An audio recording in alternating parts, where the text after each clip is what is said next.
Back, you're still watching SA Today. We go to Japan now, where President Cyril Ramaphosa has been sharing his vision of turning South Africa's economy around with business communities in Osaka.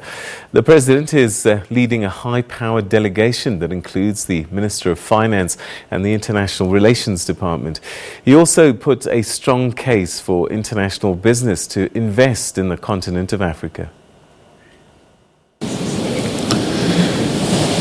Recently, I had to address Parliament, and every time at the beginning of a new administration, we have what they call the State of the Nation address, and we had one just this last week.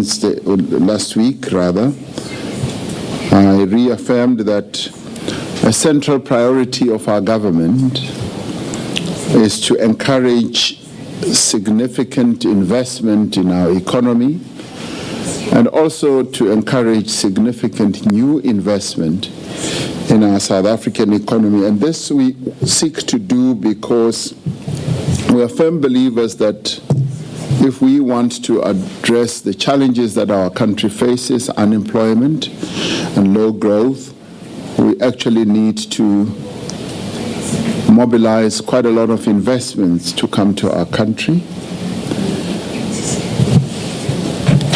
And we would like, as we speak to all of you, and we're delighted that you have found time to come. And through our interaction, we hope that we'll be able to tell you about our country, where our country is headed to, and what we are seeking to achieve. And with us is one of the investment envoys that I appointed last year, Ms. Phumzile Langeni.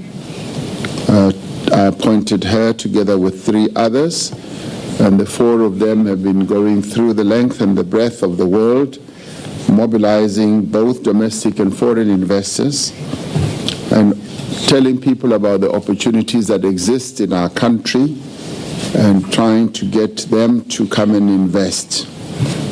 And a great deal of work has been done in mobilizing Japanese investments, supported by our Department of Trade and Industry and Brand South Africa. Today we are delighted to have this opportunity, to be able to have this engagement. We held our first investment conference last year, where we brought together a galaxy of investors and potential investors from our own country and all over the world, and we're delighted to say that a number of those investors also came from Japan. We were able to present the great opportunities that the South African economy has to offer, and a number of them made commitments, and some of those commitments are being followed up. We will hold another investment conference, and it is this that we would also like to attract you to. From the 5th to the 7th of November, we will hold the second investment conference, and we will also take the opportunity to report on the pipeline of investments to date and provide a platform for would-be investors, those who would like to invest, to come and invest in our country. We are still aiming through the investment conference to generate investments of over $100 billion over the 5-year period, and we've already succeeded in raising quite a lot of that money. And even here, as I've been visiting, I've received a number of other commitments outside of this forum that we are having here. Now, we do this knowing that capital is scarce and allocation is a painstaking exercise that must balance both risk as well as return. And I recognize and applaud a number of companies that have been able to bridge that gap. Now, Japan is very important in the life of South Africa. Japan is ranked as South Africa's 6th largest investor, accounting for some 26% of total foreign direct investment stock in our country. So Japan is therefore a very important both economy and market for us. And it is for that reason that we felt that on the margins of the G20 we should have this opportunity. We will be back again when the Japanese government holds the TICAD gets together, where they bring together various African countries. So we will be amongst those as well. And we will want once again to present not only South Africa, but Africa as a continent as well to Japanese investors. So we're delighted that the majority of Japanese companies conducting business in our continent have actually chosen South Africa as either their regional or headquarter base, which is a testament of entrenched century-long trade ties between South Africa and Japan. And may I add that we are finding more and more that many other companies from other countries are tending towards choosing South Africa as a base. Now, sometimes people think that we are less than subtle when we say that South Africa is the gateway into Africa. And we believe so because of what a number of countries are already doing in terms of the companies that represent them. So South Africa is a chosen center for launching operations, businesses, and divisions of various companies into the African continent. This is also recognized by a number of African countries too.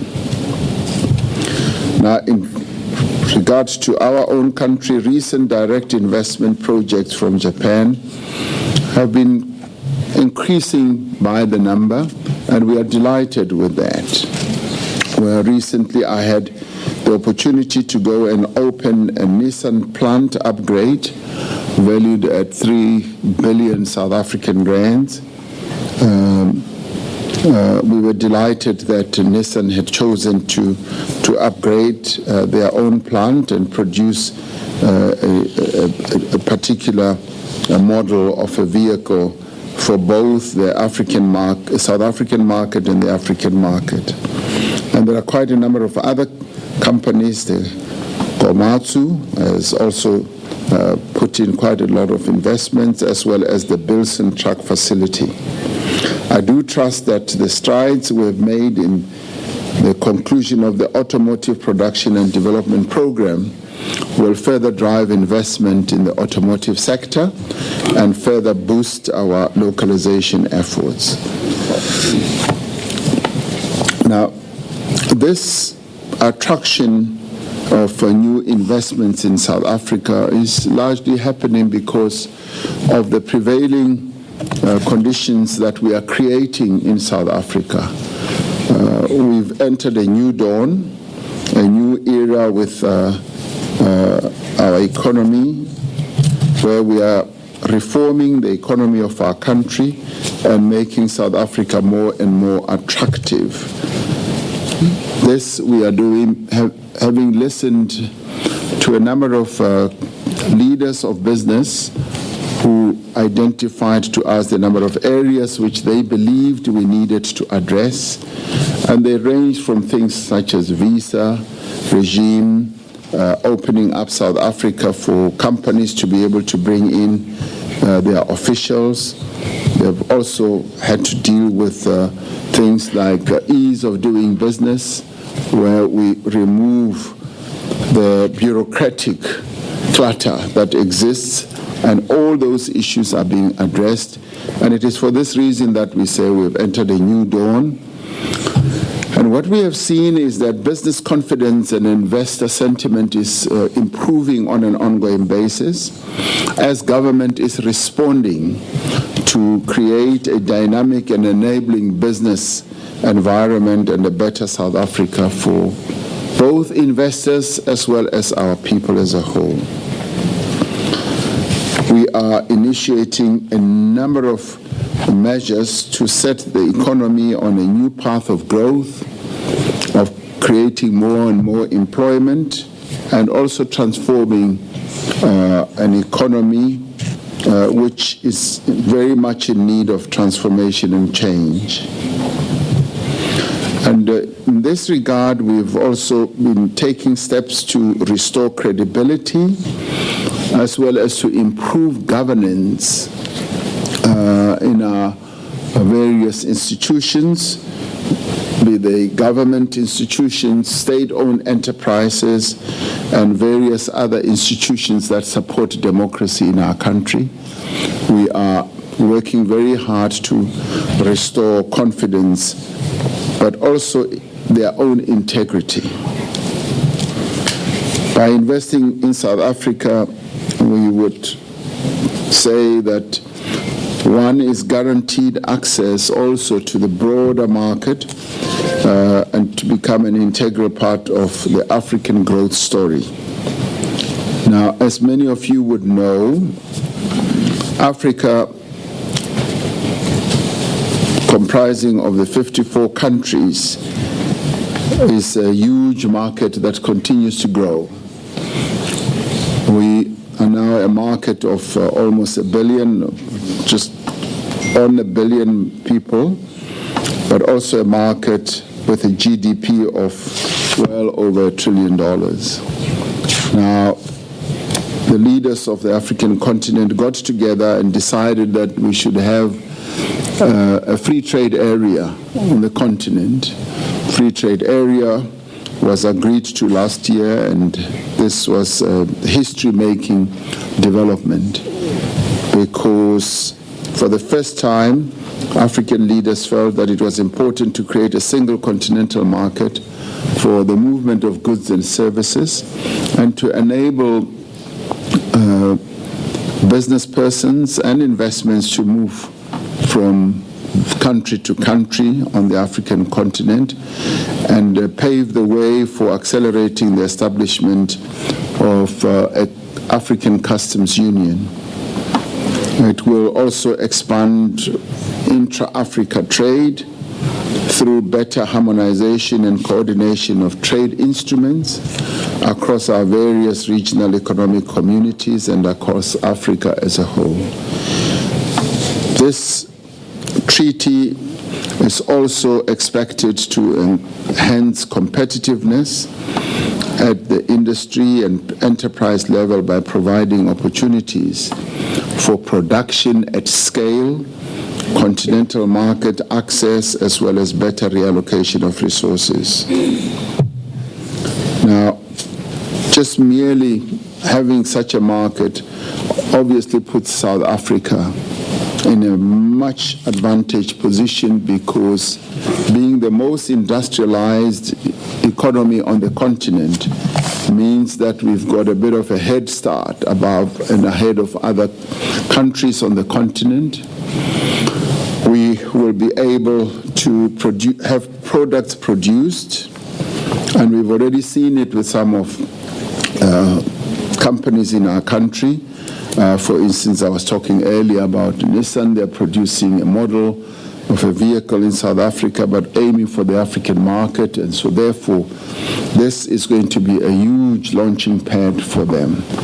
And when we say that South Africa is the gateway, we mean it in reality because with the African Customs Union being created, it basically means that the movement of goods and services is going to be a lot easier, a lot better as this market comes into its own.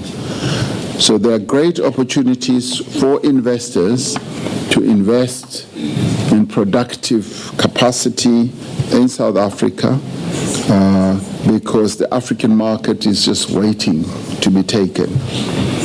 So we are storing quite a lot of hope and confidence in the African free trade area, and believe that this is one great investment opportunity that companies should be looking at. And this also helps us because South Africa on its own is a rather small market. It's just a market of 57 million people, but looked against the backdrop of a much bigger African market, we are definitely a big market with a huge resource for manufacturing, for industrial capacity, and for ability to move goods from the South African base into the African base. So therefore, it goes without saying that South Africa is well positioned. South Africa itself has to deal with a number of its own historic challenges, and one of those, which I'm sure some of you will want to raise, is how we transform our country but also transform our economy. As well as many of you will know, we're having to deal with the legacy of the past. But since 1994, we've done a really good job in addressing what we inherited from apartheid. We were able, through good leadership, to navigate our way around the challenges which would have stood in our way in terms of being able to move ahead. And we continue to deal with those challenges. And one of those issues which matters most to business people is how we're going, apart from creating a conducive climate for investments, is how we are going to deal with an issue which reared its head quite prominently last year, which is the question of land. And all I would want to say here is that I'd like you to be rest assured that the issue of land has to be addressed, but we're going to be addressing it within the parameters of our Constitution, and we're going to make sure that it's handled in terms of our rule of law, and that those who will want to invest in our country should know that we are going to address the issue of land in a way that it will not threaten their investments, and we are going to address it in a balanced way to ensure that we do continue having stability in our own country and in our economy. And our investment law also provides significant guarantees to all investors, both domestic and foreign. Now, enhancing investor confidence obviously is critical to positioning our country as one of the leading emerging markets in regard to investment destination. We aim to rank in the top 50 in the World Bank Ease of Doing Business survey within the next 3 years. We're quite ambitious in setting that target for ourselves because along the way we found that we had slipped, and therefore in regaining our position we want to aim fairly high, and we are going to be embarking on a number of issues that we have to address. But as you well know, our economy is diversified with a number of attractive sectors such as oil and gas, the marine economy, shipbuilding, the green economy, agro-processing, advanced materials, innovation, technology, amongst others. Now, together with our special economic zone program, the country offers lucrative opportunities for investors.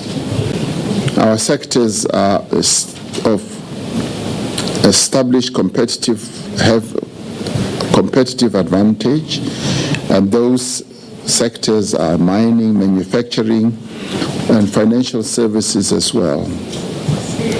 Now, they offer great opportunities for would-be investors. We also have a very developed private equity market, which continues to drive investment on the ground and provide institutional and other investors with other avenues of driving economic growth and expanding production. Now, as our economy develops, we've also developed a number of sectoral interventions under the auspices of a more focused and effective industrial policy, which Minister Patel now leads. Now, firms operating in the mining sector will find a clarified regulatory environment which will provide the confidence that they need to invest.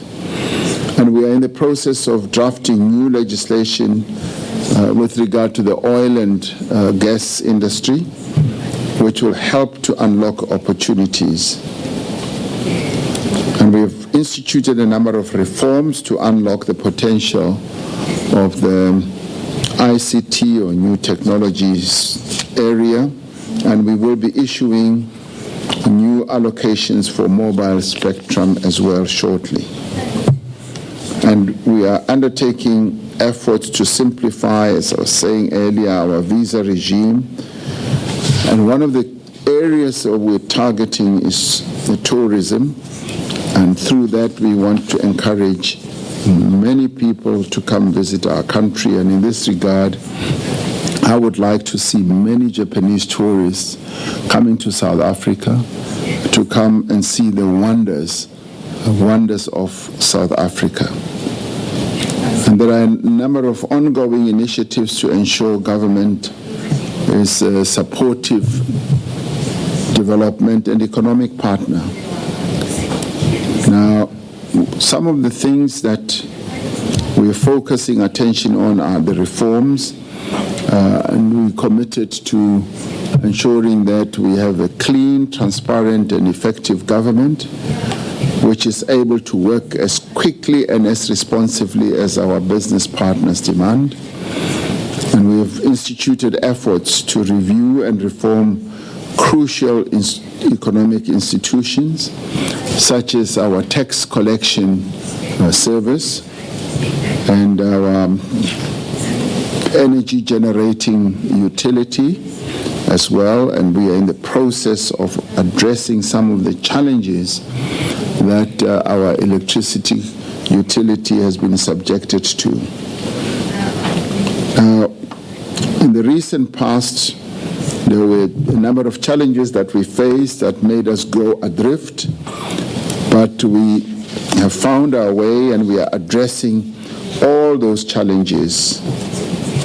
Our resolve in addressing them is something that many people around the world are recognizing. I had an earlier meeting with the president of the World Bank, and he was full of confidence that with the measures that we are taking, he said, we are repositioning our country, and he believes that more and more confidence is going to be infused in our country as we move ahead with this reform. So that I found quite encouraging, because it's quite good sometimes to listen to people who are objective, who are not as close to the rock face as we are. In addressing some of the mistakes and missteps that we've had in the past, we feel encouraged that we're now on the right path, because we are on a journey of improvement. We remain committed to openness, to working across borders with partners from across the world. We remain committed to supporting various companies that can come to our country, and in overcoming barriers and finding new opportunities in our economy. We've entered the era of what I would call an entrepreneurial state, where we are quite enterprising and becoming more and more enterprising, seeking to promote and create an environment in which businesses can strive. And we do so because it is through the creation of such an environment that investors can come to our country, investors can come and see opportunities that the country can give. And we are committed in our partnership with Japan to continue on this path. Japan, as a country and as a government, is a very good partner of ours. I had a meeting earlier with Prime Minister Abe, and we exchanged wonderful sentiments about how our partnership is maturing, is growing, is deepening, and how we want to be promoting each other's benefits.